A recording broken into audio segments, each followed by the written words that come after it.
Hello प्यारे बच्चों, कैसे हैं आप लोग।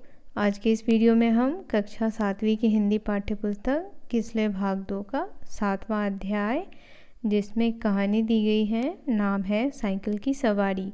तो बच्चों, आज हम इस कहानी का अगला भाग देखेंगे। कहानी में अब तक हमने देखा कि किस प्रकार लेखक के मन में साइकिल चलाने की जिज्ञासा उत्पन्न हुई और उसने अपने मित्र से कह करके अपने लिए एक उस्ताद ढूंढवाया। और लेखक चाहते हैं कि उनका उस्ताद उन्हें साइकिल चलाने में महारत हासिल करवा दे, यानी वह एक अच्छे साइकिल चालक बन जाए। और इसके पीछे उनके मन में बहुत सारी कल्पनाएं आती हैं। यदि आप लोगों ने अभी तक साइकिल की सवारी का पहला भाग नहीं देखा है तो उसे आप देख सकते हैं, लिंक आई बटन में दे दिया जाएगा। चलिए अब आगे देखते हैं आगे क्या होता है। अब लेखक कहते हैं कि उनका उस्ताद जो है वह बस उन्हें साइकिल चलाना सिखा दे, फिर देखें हम इनकी क्या क्या सेवा करते हैं। और कहते हैं कि अगर उनके उस्ताद ने उन्हें साइकिल चलाना सिखा दिया तो वह उनकी बहुत सेवा करेंगे। मगर उस्ताद साहब नहीं माने, बोले फीस पहले लेंगे। क्या कहा उन्होंने कि पहले मुझे फ़ीस दो, फिर मैं तुम्हें साइकिल चलाना सिखाऊंगा। उस्ताद मतलब होता है बच्चों गुरु जो सिखाता है। और यदि आपने नहीं सिखाया तो फ़ीस लौटा देंगे, और यदि फ़ीस न लौटाई तो।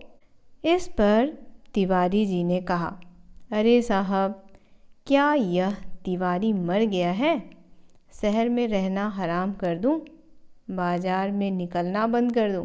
फ़ीस लेकर भाग जाना कोई हंसी खेल है? अब तिवारी जी क्या कहते हैं कि आप फ़ीस दे दीजिए, यह जो उस्ताद है वह कहीं नहीं जाएगा, रहना तो इसको यहीं है ना। अगर फ़ीस लेके भागा तो इसका जीना हराम कर देंगे।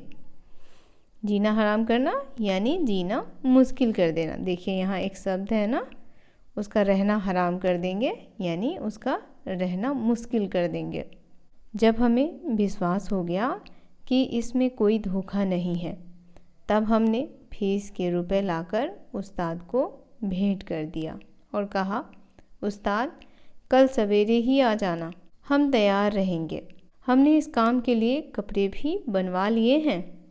अगर गिर पड़े तो चोट पर लगाने के लिए जंबक भी खरीद लिया है।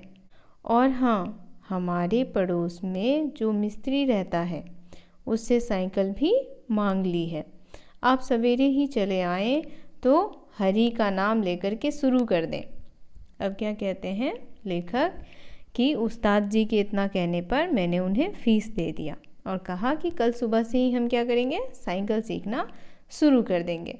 तो वह अपने उस्ताद से कहते हैं कि देखिए, मैंने तो कपड़े भी इसके लिए बनवा लिए हैं, उसके साथ मैंने मरहम भी ले ली है कि गलती से अगर मैं गिर जाऊं तो उसे चोट पर लगा सकता हूं। तो अब वह अगले दिन सुबह से साइकिल चलाना सीखेंगे।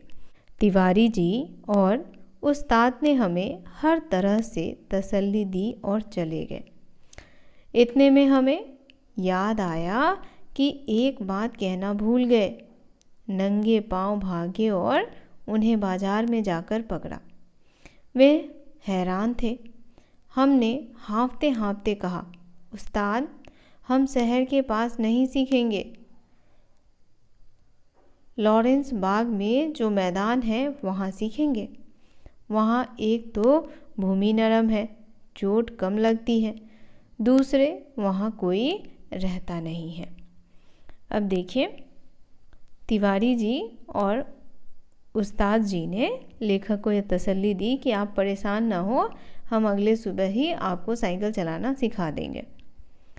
तो ये सारी बातें हुई और लेखक के मित्र तिवारी जी और उस्ताद जी अपने अपने घर जाने लगे। तभी लेखक को एक चीज़ याद आती है कि आखिर वह चलाना सीखेंगे कहाँ। तो वह दौड़ करके उस्ताद जी के पास जाते हैं और कहते हैं कि कल हम लॉरेंस बाग में चलाना सीखेंगे साइकिल, क्योंकि वहाँ भीड़ भाड़ भी नहीं होती और गलती से अगर मैं गिरा तो मुझे चोट भी कम लगेगी। अब रात को आराम की नींद कहाँ, बार बार चौंकते थे और देखते थे कहीं सूरज तो नहीं निकल आया। सोते थे तो साइकिल के सपने आते थे। एक बार देखा कि हम साइकिल से गिरकर जख्मी हो गए हैं। साइकिल आप से आप हवा में चल रही है और लोग हमारी तरफ आंखें फाड़ फाड़ कर देख रहे हैं। अब देखिए, लेखक का जो मन है वह बहुत ही बेचैन है। मन में बस यही उत्सुकता है उनके कि वह जल्दी से साइकिल चलाना सीख लें। तो इसलिए लेखक कहते हैं कि जब मैं सोया तो बार बार चौंक करके उठ जाता था कि कहीं सुबह तो नहीं हो गई।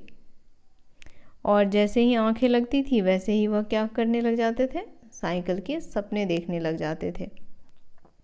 और देखते थे कि कभी वह साइकिल से गिर गए हैं, उन्हें चोट लग गई है, और कभी देखते थे कि साइकिल जो है वह अपने आप चलना शुरू कर दिया है। और यह भी देखते थे कि लेखक एक अच्छे साइकिल चालक बन गए हैं और लोग उन्हें आँख फाड़ फाड़ करके देख रहे हैं, यानी लोग उन्हें घूर घूर करके देख रहे हैं। आँख फाड़ फाड़ के देखना यानी घूर घूर करके देखना। जब आँखें खुली तो दिन निकल आया था। जल्दी से जाकर वे पुराने कपड़े पहन लिए, जंबक का डिब्बा साथ में ले लिया और नौकर को भेजकर मिस्त्री से साइकिल मंगवा ली। इसी समय उस्ताद साहब भी आ गए और हम भगवान का नाम लेकर लॉरेंस बाग की ओर चले। लेकिन अभी घर से निकले ही थे कि बिल्ली रास्ता काट गई और एक लड़के ने छींक दिया। क्या कहें हमें कितना क्रोध आया उस नामुराद बिल्ली पर और उस शैतान लड़के पर, मगर क्या करते, दांत पीस कर रह गए। अब देखिए लेखक क्या कहते हैं कि जैसे ही उनकी नींद खुली, सुबह हो चुकी थी और वह फटाफट साइकिल सीखने के लिए सारी चीज़ें मंगवा लिए। जैसे ही वह घर से बाहर निकले तो क्या देखें कि बिल्ली रास्ता काट दी। बच्चों, लोग यह मानते हैं कि बिल्ली अगर रास्ता काट दे तो चीज़ें अशुभ होती हैं, जबकि ऐसा कुछ भी नहीं है। जैसे कुत्ता एक जानवर है, गाय भैंस सब एक जानवर है, उसी तरह से बिल्ली भी एक जानवर है। कुत्ता अगर रास्ता काट दे तो किसी को फ़र्क नहीं पड़ता है, लोग उतना मन पे नहीं लेते बात। लेकिन गलती से अगर बिल्ली रास्ता काट दे तो लोग उस रास्ते से गुजरते नहीं हैं, कहते हैं ये तो अशुभ है, अशुभ का संकेत मानते हैं। लेकिन ये सब क्या है बच्चों, एक मिथ्या है, एक झूठ है, ऐसा कुछ भी नहीं है।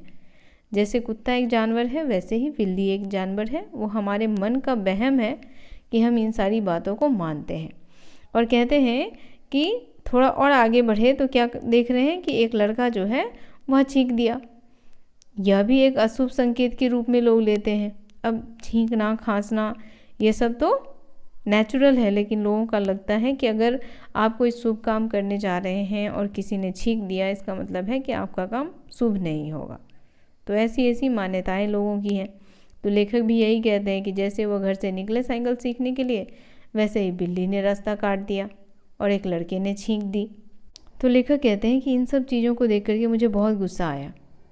मन किया कि इस शैतान बिल्ली और उस लड़के को ना खूब पीटे, दांत पीस कर रह जाना, यानी गुस्से का जो घूंट है वह पी कर रह जाना। एक बार फिर भगवान का पावन नाम लिया और आगे बढ़े। तो लेखक बताते हैं कि इन सब घटनाओं के बाद उन्होंने भगवान का नाम लिया और आगे बढ़े, यानी साइकिल चलाने के लिए आगे फील्ड की तरफ जाने लगे। पर बाज़ार में पहुंचकर देखा कि हर आदमी हमारी तरफ देखता है। अब क्या देख रहे हैं कि लोग उनकी तरफ देख रहे हैं और मुस्कुरा रहे हैं।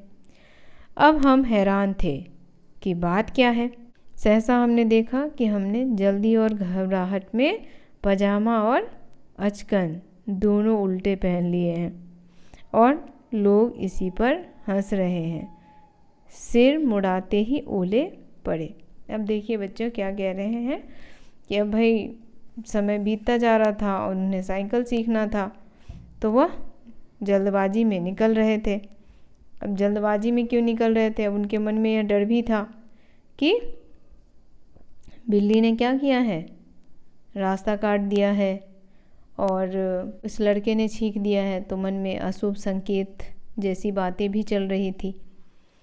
तो कहते हैं कि मैं इन सब बातों को भूल के भगवान का नाम लिया और आगे बढ़ने लगे। और जैसे ही वह चौक पे पहुँचे तो क्या देखते हैं, लोग सब उन्हीं को घूर रहे हैं।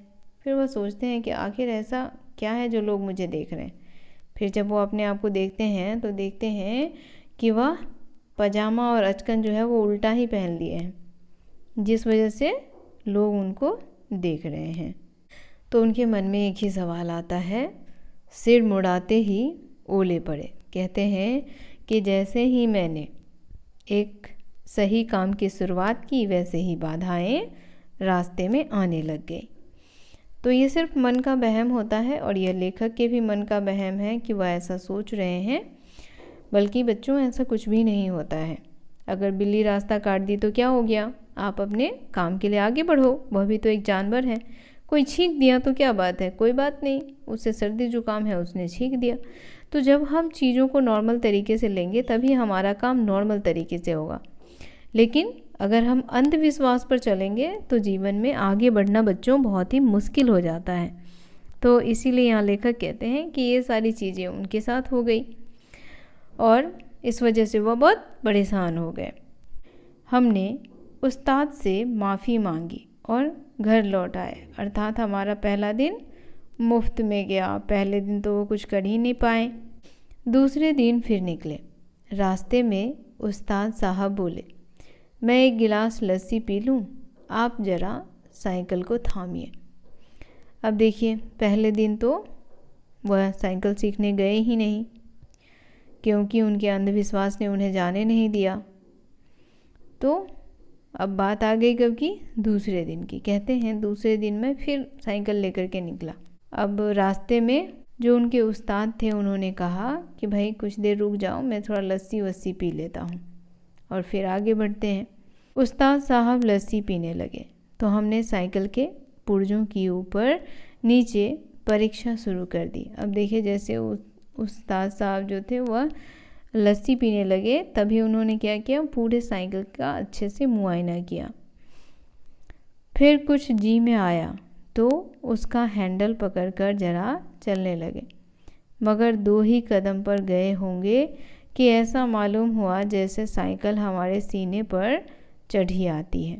अब देखिए, साइकिल इतनी भारी चीज़ तो है नहीं जिसे कोई आम आदमी चलाना ना सीखे, लेकिन लेखक इतना डर चुके थे कि वह चलाने से पहले ही घबरा रहे थे। इस समय हमारे सामने यह गंभीर प्रश्न था कि क्या करना चाहिए। अब देखिए, साइकिल चलाना सीखना भी चाहते हैं और मन ही मन डर भी लग रहा है कि क्या मैं चला पाऊँगा या नहीं। तो उनके मन में दोनों प्रश्न आ जा रहे हैं। एक मन कहता है कि नहीं नहीं साइकिल चलाना सीखना चाहिए, दूसरा मन कहता है नहीं नहीं छोड़ो इसे, ये बेकार काम है। तो यही कह रहे हैं यहाँ पर लेखक कि इस समय हमारे सामने यह गंभीर प्रश्न था कि हमें क्या करना चाहिए, युद्ध क्षेत्र में डटे रहें या हट जाएं।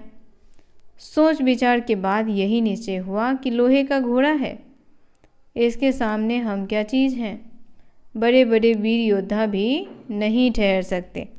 तो अब लेखक क्या कह रहे हैं कि भैया ये तो लोहे का घोड़ा है, बड़े बड़े लोग इसे चलाना नहीं सीख पाए, मैं किस खेत का मूली हूँ, पता नहीं मुझे चलाने आएगा भी या नहीं। इसलिए हमने साइकिल छोड़ दी और भगोरे सिपाही बनकर मुड़ गए। अब देखिए, साइकिल चलाने की जो उनकी जिज्ञासा थी, जो इच्छा थी, इन सबको छोड़ छाड़ दिया। उन्होंने कहा नहीं नहीं भाई, मेरे से तो बिल्कुल नहीं होगा। पर दूसरे ही क्षण साइकिल अपने पूरे जोर से हमारे पांव पर गिर गई और हमारी राम दुहाई बाजार के एक सिरे से दूसरे सिरे तक गूंजने लगी। अब देखिए, साइकिल चलाना तो सीखे नहीं, लेकिन साइकिल को लेखक ने अपने पैरों पे गिरा लिया। तो राम दुहाई कहने का अर्थ है कि उनकी जो यह बात थी वह जंगल के आग की तरह पूरे बाजार में फैल गई। सबको पता चल गया कि लेखक ने अपने ही पैर पे अपनी साइकिल गिरा ली।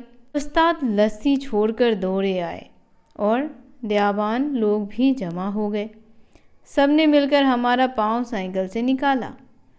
भगवान के एक भक्त ने जंबक का डिब्बा उठाकर हमारे हाथ में दे दिया, दूसरे ने हमारी बगलों में हाथ डालकर हमें संभाला और सहानुभूति से पूछा, चोट तो नहीं आई, जरा 2-4 कदम चलिए, नहीं तो लहू जम जाएगा। अब देखिए, बिना साइकिल चलाए, बिना किसी परेशानी के लेखक ने पैर पर किसको गिरा लिया, साइकिल को। अरे चलाना सीखते चलाते तब गिरता तो कोई बात होती, खड़े खड़े साइकिल पैर पे गिरा लिया उन्होंने। और कह रहे कि ये खबर तो बाज़ार में चारों तरफ फैल गई थी। लोग देखे कि अरे ये गिर गया है, उस्ताद जी भी देखे कि अरे साइकिल गिरा लिया पैर पे, तो वो भी अपना लस्सी वस्सी छोड़ के दौड़े और साइकिल उठाए। 2-4 लोग भी इकट्ठा हो गए, वह भी दया दिखा रहे थे, ओहो बेचारे को बहुत चोट लग गया है। कोई कह रहा था उठ के चलिए देखिए नहीं तो खून जम जाएगा, ऐसी ऐसी बातें। इस तरह दूसरे दिन हम और हमारी साइकिल दोनों अपने घर से थोड़ी दूर पर जख्मी हो गए। अब देखिए लेखक क्या कहते हैं कि साइकिल भी जख्मी हो गया और लेखक भी जख्मी हो गए। लेखक कैसे जख्मी हो गए? लेखक जख्मी ऐसे हुए बच्चों कि उन्होंने अपने आप ही अपनी साइकिल को अपने पैर पे गिरा लिया, जिससे उनके पैर में चोट लग गया और गिरने की वजह से साइकिल का भी अंचर पंचर थोड़ा ढीला हो गया। हम लंगड़ाते हुए घर लौट आए और साइकिल ठीक होने के लिए मिस्त्री की दुकान पर भेज दी। मगर हमारे वीर हृदय का साहस और धीरज देखिए, अब भी मैदान में डटे रहें। कई बार गिरे, कई बार शहीद हुए। अब देखिए भाई, कई बार लेखक गिरे हैं, पड़े हैं, लेकिन फिर भी मन में जो है यह भाव एकदम बना हुआ है कि साइकिल तो हम चलाना सीखेंगे ही, चाहे कितना भी चोट क्यों ना लगे। घुटने तुरवाए, कपड़े फड़वाए, क्या मजाल जो जी छूट जाए। कहते हैं कि भैया इतना कुछ होने पर भी मन से साइकिल चलाने की जो इच्छा है वो अभी तक खत्म नहीं हुई है, अभी भी वह इच्छा मन के अंदर जागृत है। 8-9 दिन में साइकिल चलाना सीख गए थे, लेकिन अभी उस पर चढ़ना नहीं आता था। अब लेखक क्या कह रहे हैं कि भाई साइकिल चलाना तो आ गया था, यानी वो साइकिल को गुड़का लेते थे, एक जगह से दूसरी जगह चले जाते थे, लेकिन अभी तक वह चढ़ कर के चलाए नहीं हैं। अभी साइकिल चढ़ कर के चलाना बचा ही था। कोई परोपकारी पुरुष सहारा देकर चढ़ा देता तो फिर लिए जाते थे। हमारे आनंद की कोई सीमा न थी। सोचते थे मार लिया मैदान हमने, 2-4 दिन में पूरे मास्टर बन जाएंगे, इसके बाद प्रोफेसर और इसके बाद प्रिंसिपल, फिर ट्रेनिंग कॉलेज और 300-400 रुपये मासिक। तिवारी जी देखेंगे और ईर्ष्या से जलेंगे। तो लेखक मन ही मन बहुत सारे ख्याली पुलाव जो हैं वो पका रहे हैं। कहते हैं कि मुझे साइकिल चलाना तो आ गया था, लेकिन कोई अगर सहारा दे कर के सीट पर बिठा देता तो मैं चला कर के कहीं भी चला जाता, लेकिन बिना सहारे के चढ़ना अभी उन्होंने सीखा नहीं।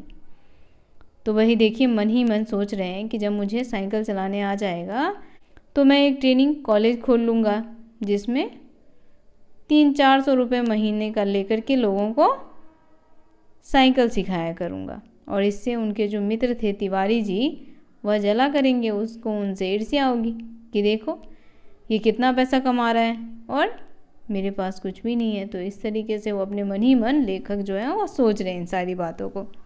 उस दिन उस्ताद ने हमें साइकिल पर चढ़ा दिया और सड़क पर छोड़ दिया कि ले जाओ अब तुम सीख गए। उस दिन उस्ताद ने हमें साइकिल पर चढ़ा दिया और सड़क पर छोड़ दिया कि ले जाओ अब तुम सीख गए।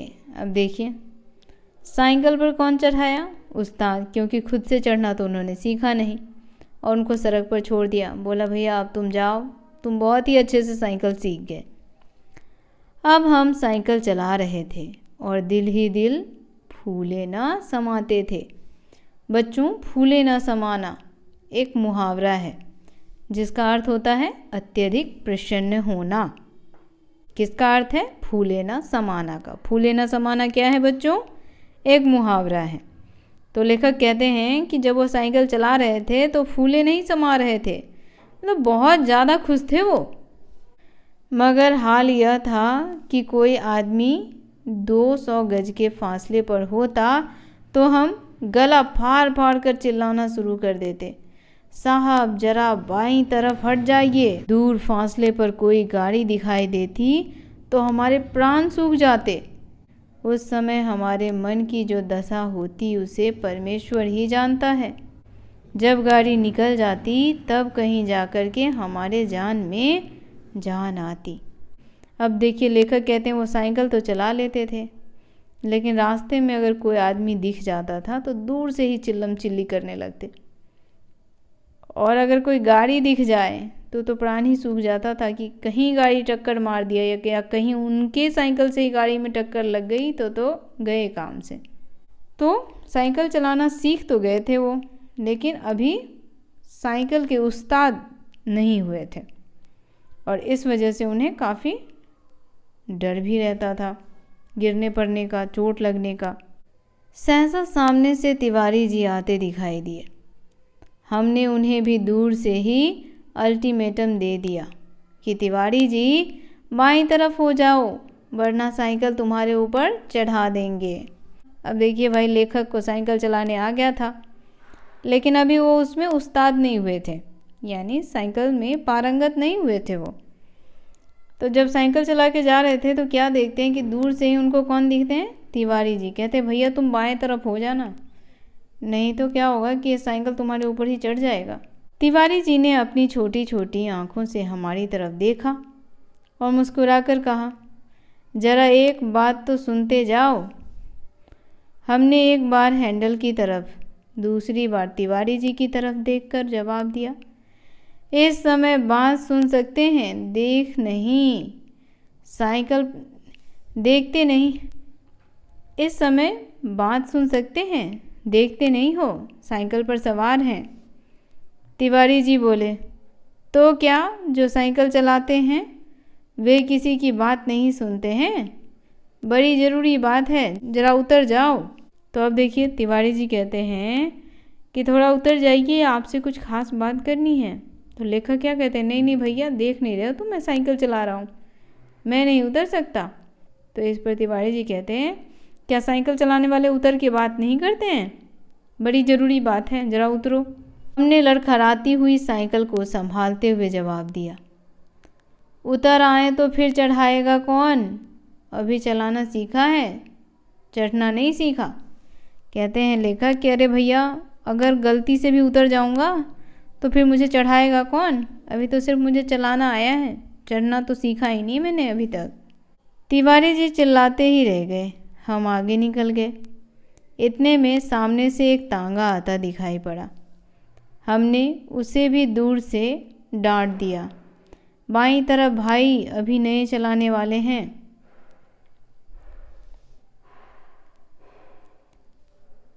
तांगा बाईं तरफ हो गया। हम अपने रास्ते चले जा रहे थे।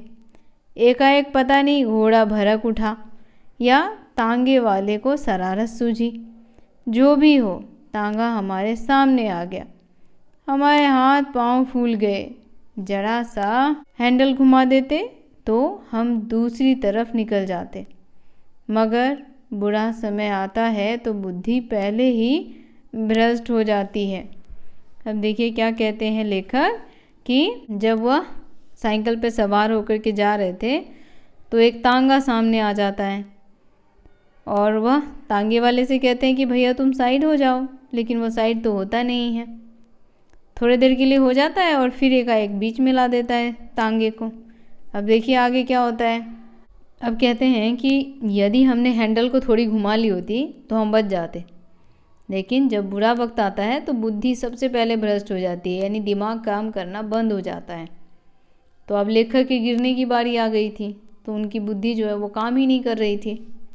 उस समय हमें ख्याल ही नहीं आया कि हैंडल घुमाया भी जा सकता है।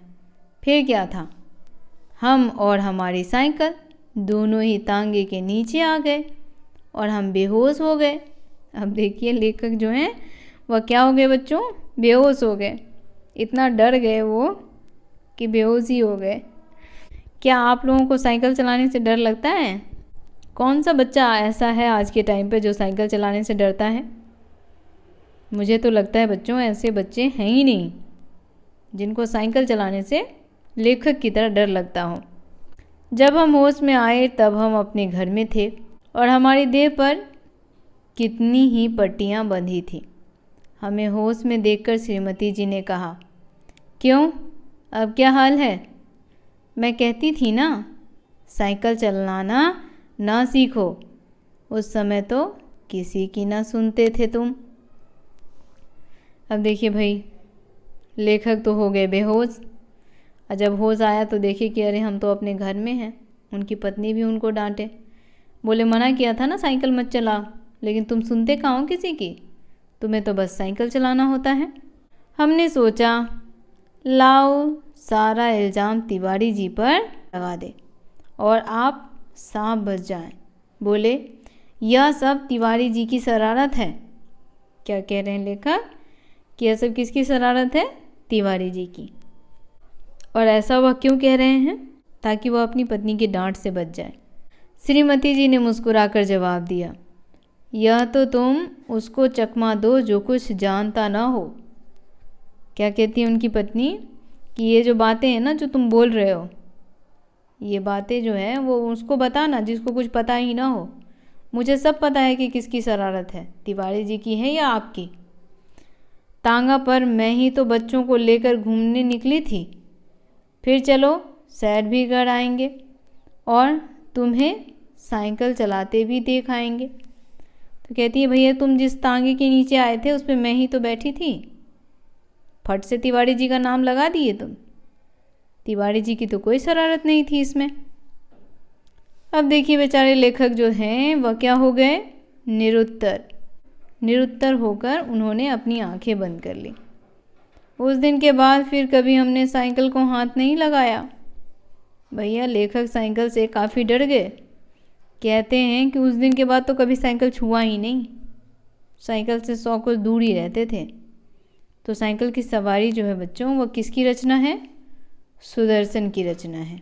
ये ध्यान रखिएगा आप लोग, ये रचना किसकी है? सुदर्शन की है। साइकिल की सवारी जो एक कहानी थी, बहुत ही मज़ेदार कहानी थी बच्चों।